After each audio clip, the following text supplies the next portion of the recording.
Internet's great. You can socialize, shop, do your banking, but you find yourself going to all these different websites. How do you kind of streamline the process? Well, you just have to know which websites will save you more time than others. So you don't have to run around the internet doing one task at a time. There's some great websites where you can do more than one thing. As a matter of fact, you say the first place to start, create your own homepage. And what websites would you suggest we put on that homepage? Well, I would suggest you get your stock and your weather, your email, updates to your social networks. I like a site called NetVibes because you can customize what goes where and how it looks, what color and all that stuff. But if you really like Yahoo, you can use My Yahoo. If you really like Google, you can also use iGoogle. Can we talk about passwords? Yes, we should. There are like 1,000 of them, and it can take time just trying to remember the password. Right. Is there a better way to do that? There is a better way. So there's something called OpenID. So you go to openid.net and you sign up for an identity. So you can use that same username and password all over the internet. So not only do you not have to keep signing up for new accounts, but you just don't have to remember a bunch of different passwords too. And speaking of saving time, great. You've got some good examples of just ways you can use the internet to simplify your daily life. Yes. So one way is OpenTable. Everyone wants to make restaurant reservations easier, and so many restaurants are using OpenTable to take reservations. So you do it online, and then you accumulate points. And then if you get enough points, you can get a gift certificate to that restaurant. So you get free stuff, but also you never have to wait for a table when you're hungry. And if it's a popular restaurant, you don't have to wait for the busy phone line to try and get through. Exactly. Natali Del Conte, nice to have you back. Thank you for having me. Natali, you call it casual gaming. That's sort of becoming a growth area for the industry, isn't it?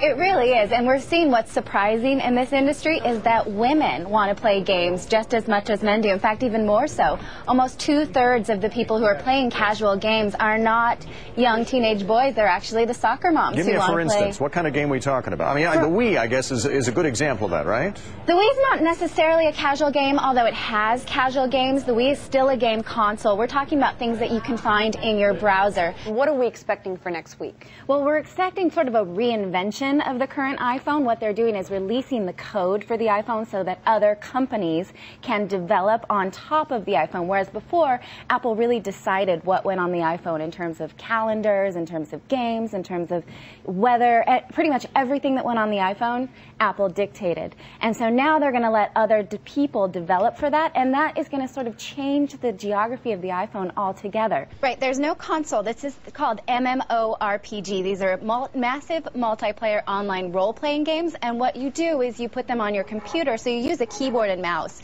and you roam around a virtual world, and you play with other people, thousands of other people at the same time, and you can interact with those other people, band together and join groups. And so it's really the interaction that's part of the appeal of these games. You don't really have to break the bank anymore because computer manufacturers understand that one computer per household just doesn't cut it anymore. So they're dropping prices while still adding bells and whistles because they understand that we want to be able to afford one per person now. Right. I think you're right because I have 2 kids. We've got 4 computers in the house already. Right. So what is this one computer per child?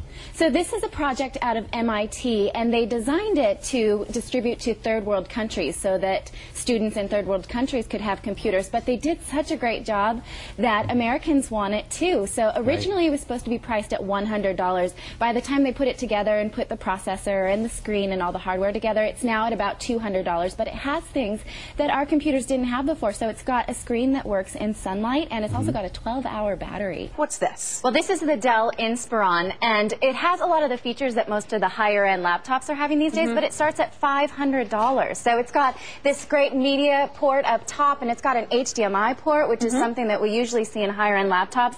So we're seeing not necessarily that prices are coming down for electronics, but just that you get more for your money. So for a good machine from Dell, you want to spend between $500 and $700. You get some pretty good, powerful laptop. That sounds pretty good. Now, you're saying laptops also, but MP3s right now. Good time, lots of discounts. Yeah, definitely. Not necessarily discounts, just more for your money. So I have here the iRiver 7. Now, this is not necessarily available yet in the U.S., but it's coming in the end of the year.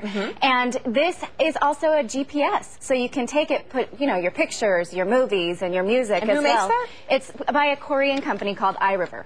Yeah, it's available in Europe now, but it will be available in the U.S. soon. And this is the Sony Walkman. Now, Walkman, you think, cassette tapes. You probably carried one in the 80s or the 90s. Right, the thing that went around your Exactly. Yes, So now Sony's making some really impressive media players, and it's got not only, MP3 video and photos, but also FM tuner and voice recorder. Scrabulous fans can relax a little because it looks like their precious game will be sticking around. The New York Times reports that the creators of Scrabulous may soon be reaching a settlement with Mattel and Hasbro. The companies had taken legal action over the game, which is a knockoff of Scrabble, which Mattel and Hasbro both have rights to. The creators of Scrabulous are willing to sell the game to Mattel and Hasbro, but they're holding out for a lot of money, as in tens of millions of dollars. I'm not sure it's worth that, but the game is quite popular, particularly over Facebook. It has over 700,000 players a day and nearly 3 million registered users, myself included, although I'm getting my backside handed to me in most of the games I'm playing right now. I keep getting all vowels. It must be malware. Mitsubishi announced that it wants out of the mobile phone handset business. I don't think I've even ever seen a Mitsubishi handset. That's probably why they're closing down. Actually, Mitsubishi handsets did fairly well overseas, but the company has not been able to break into American markets. The company was on track to sell 2.1 million handsets in 2008, with sales of approximately 100 billion yen. But that wasn't enough to keep them in the game, so Mitsubishi says it will now refocus those resources on communication-related business. I'm not exactly sure what that means. Aren't mobile phones a communication-related business? I'm Natali Del Conte with CNET TV, and you've just been loaded.